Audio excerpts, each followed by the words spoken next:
A banknote is a type of negotiable instrument known as a promissory note, made by a bank, payable to the bearer on demand. Banknotes were originally issued by commercial banks, who were legally required to redeem the notes for legal tender when presented to the chief cashier of the originating bank. These commercial banknotes only traded at face value in the market served by the issuing bank. Commercial banknotes have been replaced by national banknotes issued by central banks. National banknotes are legal tender, meaning that medium of payment is allowed by law or recognized by a legal system to be valid for meeting a financial obligation. Historically, banks sought to ensure that they could always pay customers in coins when they presented banknotes for payment. This practice of backing notes with something of substance is the basis for the history of central banks backing their currencies in gold or silver. Today, most national currencies have no backing in precious metals or commodities and have value only by fiat.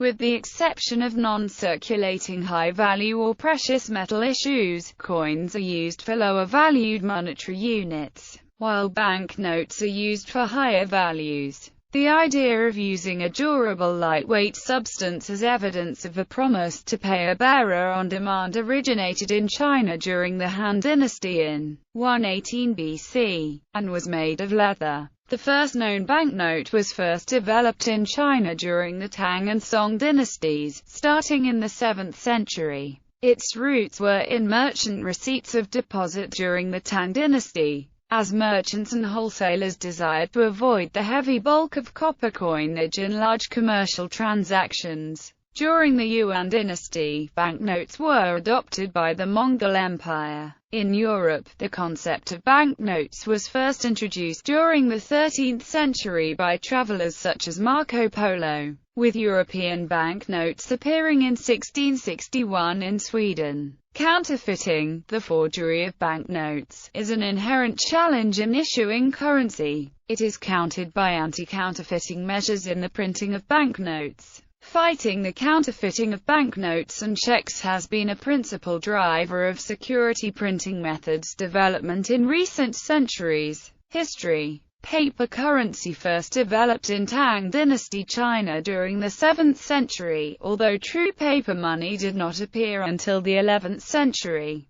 During the Song Dynasty, the usage of paper currency later spread throughout the Mongol Empire. European explorers like Marco Polo introduced the concept in Europe during the 13th century. Napoleon issued paper banknotes in the early 1800s. Paper money originated in two forms: drafts, which are receipts for value held on account, and bills, which were issued with a promise to convert at a later date. The perception of banknotes as money has evolved over time. Originally, money was based on precious metals. Banknotes were seen as essentially an IOU, or promissory note, a promise to pay someone in precious metal on presentation. With the gradual removal of precious metals from the monetary system, banknotes evolved to represent credit money, or also fiat money. Notes or bills were often referred to in 18th-century novels and were often a key part of the plot, such as a note drawn by Lord X for £100 which becomes due in 3 months' time. Early Chinese paper money development of the banknote began in the Tang dynasty during the 7th century, with local issues of paper currency. Although true paper money did not appear until the 11th century, during the Song dynasty,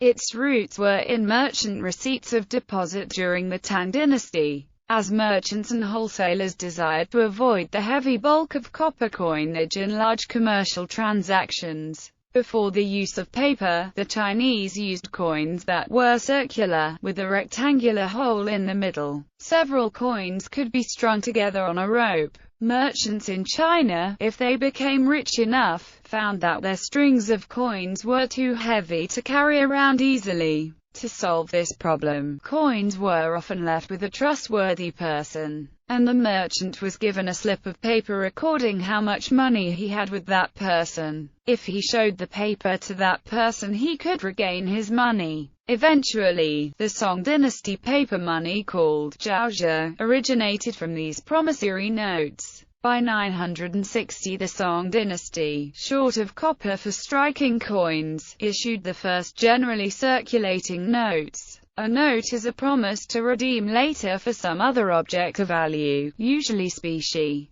The issue of credit notes is often for a limited duration, and at some discount to the promised amount later. The jiaozhe nevertheless did not replace coins during the Song dynasty. Paper money was used alongside the coins. The central government soon observed the economic advantages of printing paper money, issuing a monopoly right of several of the deposit shops to the issuance of these certificates of deposit. By the early 12th century, the amount of banknotes issued in a single year amounted to an annual rate of 26 million strings of cash coins. By the 1120s, the central government officially stepped in and produced their own state-issued paper money. Even before this point, the Song government was amassing large amounts of paper tribute.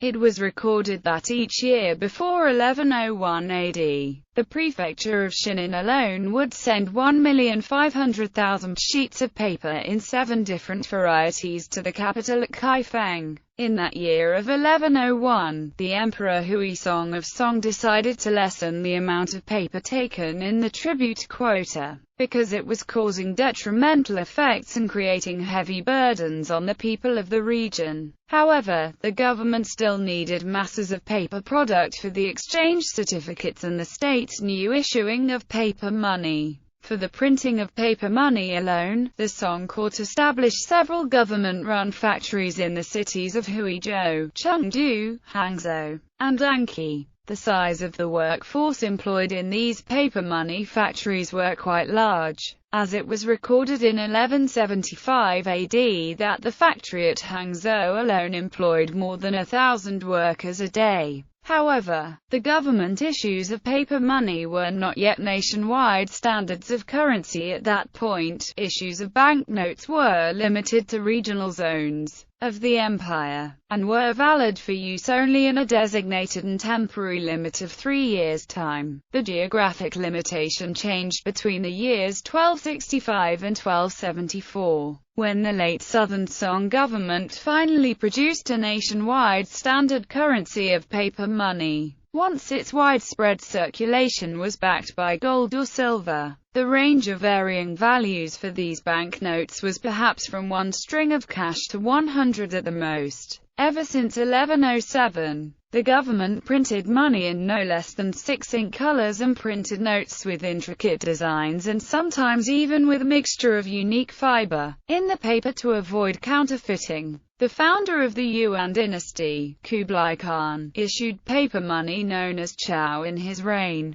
The original notes during the Yuan dynasty were restricted in area and duration as in the Song dynasty, but in the later course of the dynasty, facing massive shortages of specie to fund their ruling in China, they began printing paper money without restrictions on duration. The Venetian merchants were impressed by the fact that the Chinese paper money was guaranteed by the state. European explorers and merchants in the 13th century, Chinese paper money became known in Europe through the accounts of travelers, such as Marco Polo and William of Rubruck. Marco Polo's account of paper money during the Yuan dynasty is the subject of a chapter of his book, The Travels of Marco Polo, titled, How the Great Khan Causeth the Bark of Trees, made into something like paper, to pass for money all over his country. All these pieces of paper are issued with as much solemnity and authority as if they were of pure gold or silver. With these pieces of paper, made as I have described,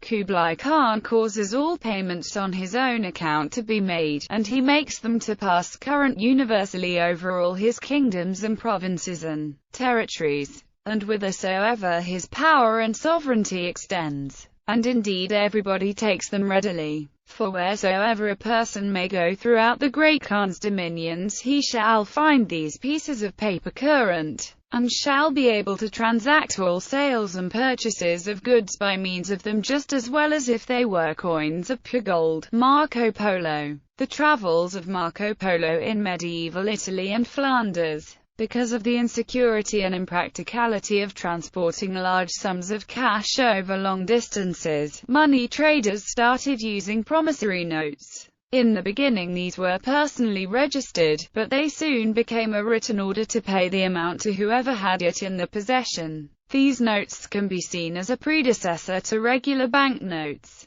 The term banknote comes from the notes of the bank, and dates from the 14th century. It originally recognized the right of the holder of the note to collect the precious metal deposited with a banker. In the 14th century, it was used in every part of Europe and in Italian city-state merchants' colonies outside of Europe. For international payments, the more efficient and sophisticated bill of exchange, that is, a promissory note based on a virtual currency account, was used more often. All physical currencies were physically related to this virtual currency. This instrument also served as credit. Modern banknote. The shift toward the use of these receipts as a means of payment took place in the mid-17th century. The goldsmith bankers of London began to give out the receipts as payable to the bearer of the document rather than the original depositor. This meant that the bill could be used as a form of currency based on the security deposited with the goldsmith. The bankers also began issuing a greater value of notes than the total value of their physical reserves in the form of loans, on the assumption that they wouldn't have to redeem all of their issued bank notes at the same time. This pivotal shift changed the simple promissory note into an agency for the expansion of the monetary supply itself. As these receipts were increasingly used in the money circulation system, depositors began to ask for multiple receipts to be made out in smaller, fixed denominations for use as money. The receipt soon became a written order to pay the amount to whoever had possession of the note. These notes are credited as the first modern banknotes. The first short-lived attempt at issuing banknotes by a central bank was in 1661 by Stockholm's Banknote, a predecessor of the Bank of Sweden. These replaced the copper plates being used instead as a means of payment. This banknote issue was brought about by the peculiar circumstances of the Swedish coin supply. Cheap foreign imports of copper had forced the crown to steadily increase the size of the copper coinage to maintain its value relative to silver. The heavy weight of the new coins encouraged merchants to deposit it in exchange for receipts. These became banknotes when the manager of the bank decoupled the rate of note issue from the bank currency reserves. 3 years later, the bank went bankrupt, after rapidly increasing the artificial money supply through the large-scale printing of paper money. A new bank, the Riksbank, was established in 1668, but didn't issue banknotes until the 19th century. Permanent issue of banknotes. The modern banknote rests on the assumption that money is determined by a social and legal consensus. A gold coin's value is simply a reflection of the supply and demand mechanism of a society exchanging goods in a free market, as opposed to stemming from any intrinsic property of the metal. By the late 17th century, this new conceptual outlook helped to stimulate the issue of banknotes. The economist Nicholas Barbin wrote that money was an imaginary value made by a law for the convenience of exchange. The temporary experimental banknote issue was carried out by Sir William Fisk as the governor of the province of Massachusetts Bay in 1690 to help fund the war effort against France. The first bank to initiate the permanent issue of banknotes was the Bank of England, established in 1694 to raise money for the funding of the war against France. The bank began issuing notes in 1695 with the promise to pay the bearer the value of the note on demand. They were initially handwritten to a precise amount and issued on deposit or as a loan. There was a gradual move toward the issuance of fixed-denomination notes, and by 1745, standardized printed notes ranging from £20 to £1,000 were being printed. Fully printed notes that didn't require the name of the payee and the cashier's signature first appeared in 1855. The Scottish economist John Law helped establish banknotes as a formal currency in France. After the wars waged by Louis XIV left the country with a shortage of precious metals for coinage. In the United States there were early attempts at establishing a central bank in 1791 and 1816. But it was only in 1862 that the federal government of the United States began to print banknotes. Central bank issuance of legal tender. Originally, the banknote was simply a promise to the bearer that he could redeem it for its value in specie. But in 1833, the second in a series of bank charter acts established that banknotes would be considered as legal tender during peacetime. Until the mid-19th century, commercial banks were able to issue their own banknotes, and notes issued by provincial banking companies were commonly in circulation. The Bank Charter Act of 1844, which established the modern central bank, restricted authorization to issue new banknotes to the Bank of England, which would henceforth have sole control of the money supply. At the same time, the Bank of England was restricted to issue new banknotes only if they were 100% backed by gold or up to £14 million in government debt. The Act served to restrict the supply of new notes reaching circulation, and gave the Bank of England an effective monopoly on the printing of new notes.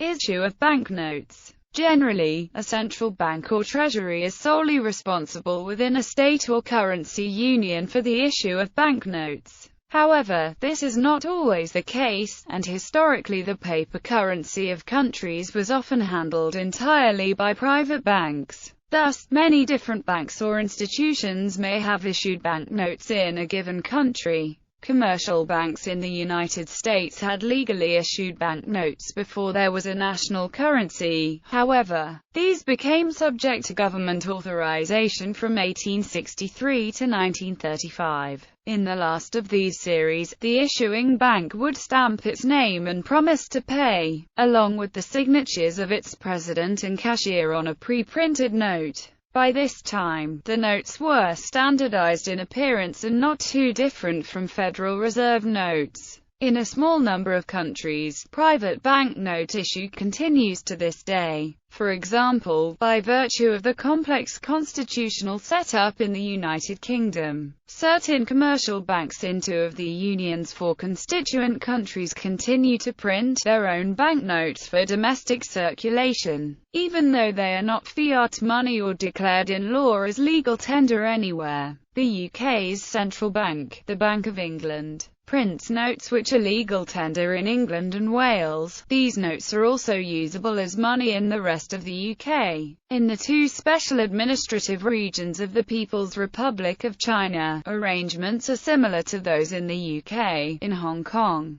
3 commercial banks are licensed to issue Hong Kong dollar notes, and in Macau, banknotes of the Macanese Pataka are issued by 2 different commercial banks. In Luxembourg, the Banque Internationale Luxembourg was entitled to issue its own Luxembourgish franc notes until the introduction of the euro in 1999. As well as commercial issuers, other organizations may have note-issuing powers. For example, until 2002 the Singapore dollar was issued by the Board of Commissioners of Currency Singapore, a government agency which was later taken over by the Monetary Authority of Singapore.